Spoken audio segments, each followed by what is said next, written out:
ये कहते हैं कि रेहान आज़मी जहाज़ों में घूम रहा है, बड़ा पैसा होगा इसके पास।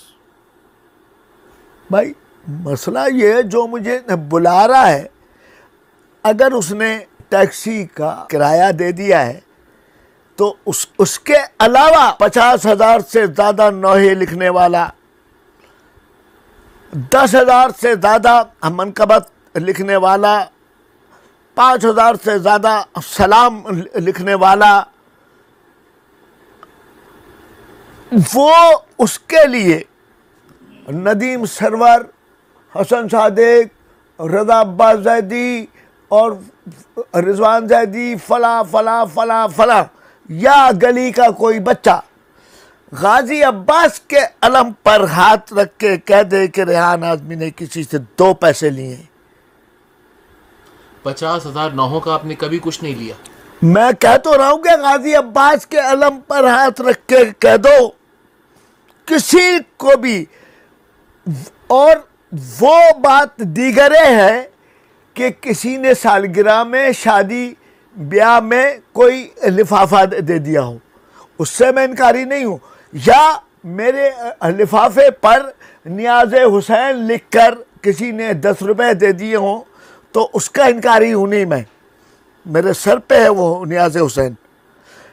उससे हट के आप से फिर कह रहा हूं, किसी ने शादी ब्याह सालगिरह में अगर इन्वेलप दे दिया हो तो शायद मैंने भी कुछ किया होगा। नदीम सरवर जैसे आदमी ने जब उनकी शादी हो रही थी तो उन्होंने कहा एक दिन कि यार मेरी शादी में रेहान आज़मी ने 4,000 रुपए दिए थे। उन्होंने भी मेरे बच्चों की शादी ब्याह में, बेशक वो ज़माना जिस ज़माने में मैंने 4,000 दिए थे, आज के दौर में वो 4,000 4 लाख के बराबर होंगे। नदीम सरवर ने बिल्कुल मेरे बच्चे की शादी में लिफाफा दिया और उसमें लाख रुपए दिए। ठीक, मैं कह रहा हूं, मैं झूठ नहीं बोल रहा हूं, लेकिन मैंने अपनी औकात के मुताबिक, मैं तो यार दिन में 4-4 नौकरियां करके भी किसी के आगे मैंने हाथ नहीं फैलाया। पूरी कौम कह रही है मुझे कि आप सरमाया हैं, आप असासा हैं। कोई देखने नहीं आता कि किस आदमी के घर में आटा है या नहीं है, इसके बच्चों के स्कूल की फीस दे दी गई या नहीं। इतनी बड़ी कौम है, इनके हाथों पर कुरान रख के गाजी का आलम दे के पूछो यार रेहान आज़मी ने कभी किसी से लिखने का पैसा लिया है? ये तो नोहा है, ये तो मनकबत है। अब्बा का इंतकाल हो गया है, कब्र के कतबे के लिए 4 शेर चाहिए। अम्मा मर गई हैं, उनकी कब्र के लिए 4 शेर चाहिए। उनका सोयम हो रहा है, इश्तहार के लिए 4 शेर चाहिए। यहाँ से लेके अफ्रीका तक आधे आधे कब्रिस्तान मेरे अशार से भरे हुए। मुनकिर नकीर जैसा शख्स ये हैरान होकर पूछता है ये कौन आदमी है जो सबकी कब्र में घुसा हुआ है। मैं शिकवा नहीं कर रहा हूँ, लेकिन अपने रब से हक रखता हूँ, अपने मौला से शिकायत करने का हक तो रखता हूँ ना। मैं अपने बाप से अगर शिकायत ना करूँगा तो फिर किससे करूँगा?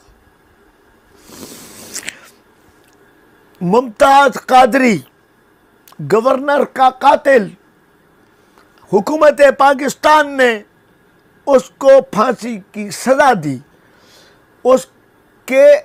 उसकी कौम ने पहले तो उसको पूरे पाकिस्तान में पैनाफ्लैक्स बैनर लगा लगा के उसको शहीद डिक्लेयर करवा लिया। उसकी जनाजे में 22 करोड़ रुपया इकट्ठा हो गया। अल्लाह मुझे माफ़ करे, मैं शिकवा नहीं है मेरा ये, लेकिन रेहान आज़मी को कोई व्हीलचेयर देने वाला नहीं है। ये इसलिए कह रहा हूँ बात कि शायद बाहर मुल्कों के लोग ये समझते हों कि रेहान आज़मी यार इतना बड़ा आदमी होगा। मैं टीवी पे काम करता था, मेरी कौम के उलमा ने, लोगों ने मेरी ज़िंदगी आज़ाद कर दी। क्या मियाँ गाने लिख रहे हैं और नोहे भी लिख रहे हैं, इमाम ज़माना को क्या मुंह दिखाएंगे। मुझे उठते बैठते ताने दे दे के मैंने टीवी छोड़ दिया। तो फिर कोई खुम्सखोर देखने नहीं आया कि इसके घर में अब जब जितने जॉब छोड़ दी तो अब कैसे चल रहा होगा इसका घर। मेरी वाइफ सन 2009 से 2017 तक अस्पताल में कैंसर के मर्ज में पड़ी रही। पूछे पूरी कौम से, सिवाय अल-जुल्फ़कार के नकी या एक आध और आदमी है जिन्होंने मुझे ये कह के कसम दी हुई है कि नाम मत लीजिएगा। वो भी इतने कोई लाखों नहीं, करोड़ों नहीं। ज़ियाउद्दीन हॉस्पिटल में सन 2009 से एक इंजेक्शन जहाँ 15,000 से कम का नहीं था, सन 2009 से और 2017 तक। और फिर मेरा बच्चा सलमान आज़मी 17 दिन में सिर्फ वेंटिलेटर के 17 लाख रुपए आगा खान, जाए पूछे आगा खान के रिकॉर्ड से, ये खाली वेंट के। और उसके बाद घर की कोई कीमती चीज़ रह नहीं गई, सब बिक गई, इसलिए कि किसी के आगे मैंने हाथ नहीं फैलाया। इतने बड़े बड़े लोग बैठे हुए, इतने बड़े बड़े, मैंने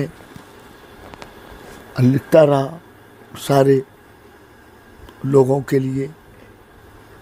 सिर्फ मैं कहता हूँ कि पूरी दुनिया से एक आदमी ले आइए, क्योंकि आपका तो काम है, अब आप कैमरा लेके टहल रहे हैं, हर जगह लोगों से बात कर रहे हैं, उनसे ये सवाल ज़रूर कीजिएगा, यार ये रेहान आज़मी, आज मैं नाम लेने से गुरेज करूँगा, यूट्यूब से लोगों को 5-5 करोड़ रुपए, 2.5 करोड़ रुपए मिल रहे हैं। इनसे पूछिए कि आप मौला को हाजिर नाजिर जान के बताइए कि इतने पैसे मिल रहे हैं या नहीं। और इसमें से आपने रेहान आज़मी को कभी देने की कोशिश की, जबकि उसने तो हमेशा कहा नहीं चाहिए मुझे। ये YouTube पे आपके लिखे हुए नोहे अपलोड करते हैं, उससे जो रॉयल्टी मिलती है आपको कुछ नहीं मिला उसका। मौला की कसम खा के कह रहा हूँ, एक सिंगल टेडी पैसा मेरे लिए हराम है। रेहान भाई, वो भी बताइएगा कि आप गुज़िश्ता दिनों कनाडा गए थे, वहाँ बड़ा शदीद बीमार पड़ गए थे, हॉस्पिटल का बिल इतना था कि आप नहीं पे कर सकते थे, क्या गुजरी आप? हाँ, वो ये है कि मुझे एक साहब ने ये तरीक़ा समझा दिया था। जब मैं जाता हूँ कहीं बैरून मुल्क सफ़र पर, तो एयरलाइन से इंश्योरेंस कराता हूँ $150 की, $200 की, वो मेरे काम आती है। वहाँ आप हॉस्पिटल में थे, बड़ा आपकी बीमारी हुई और बड़ी सीरियस बीमारी, डॉक्टर ने कह दिया था कि 85% डेथ है आपकी। डॉक्टर्स ने बड़ी बात कह दी थी और आपको मौला ने फिर एक दफा सेहत दी, जिंदगी दी। मैंने कभी इस चीज़ का पैसा लिया ही नहीं। लोग देना भी चाहते हैं, ये नहीं है। मैंने कहा देखिए, आप मुझे वहाँ से लंदन से एक साहब आए, वो लाडेक उनकी बच्ची नोहा पढ़ती है, तो वो आए मेरे पास, उन्होंने नोहा लिखवाया और उसके बाद उन्होंने मुझे कुछ लिफाफा देना चाहा पॉन्ड्स में। मैंने कहा लाडक साहब, ये पैसे अगर आप मुझसे नोहा लिखवाने से पहले दे देते तो शायद मैं वसूल कर ले लेता। अब मैंने नोहा लिखने के बाद ये हदिया हो जाएगा और मैं इतना सस्ता नहीं बेचूंगा ज़िक्र हुसैन। क्या खूबसूरत बात कही आपने जी। मैं कहा मैं इतना सस्ता, अच्छा तो मेरे पास तो यहाँ रश लगा होता है, मेरे गवाह बैठे हुए हैं यहाँ, इनको गाजी अब्बास की वास्ता दे के, मौला कायनात का वास्ता दे के, जनाब सैयदा का वास्ता दे के पूछिए कि इस आदमी ने किसी से पैसा लिया है। लोग अक्सर सिगरेट, जब मैं पीता था, अब तो नहीं पीता, सिगरेट लेके आ जाते थे फलाना, मैं कहते थे ये उठाओ और आइंदा अगर ये किया तो मेरे पास आना नहीं। मैं इतना सस्ता नहीं बेचूंगा यार एक पैकेट पे। और जब तुम खुद कहते हो कि ये जहर है, तो बाबा ये जहर तुम क्यों लेके आते हो मेरे लिए कोई बादाम पिस्ते फलाना लेके आया करो, और ये सारे साल ही ये मोहब्बत क्यों नहीं होती। रेहान भाई, इतने मुश्किल हालात हैं और बाज़ाहिर ऐसा लगता है कि आपके पास कोई एक मुसलसल इनकम सोर्स भी नहीं है जी। घर कैसे चल रहा है? घर अब या तो इस बात को मान लीजिए आप कि मेरा मौला अपने ऊपर उधार नहीं रखता, या कह दें कि ये झूठ है। मैं अब इसके आगे क्या कहूं।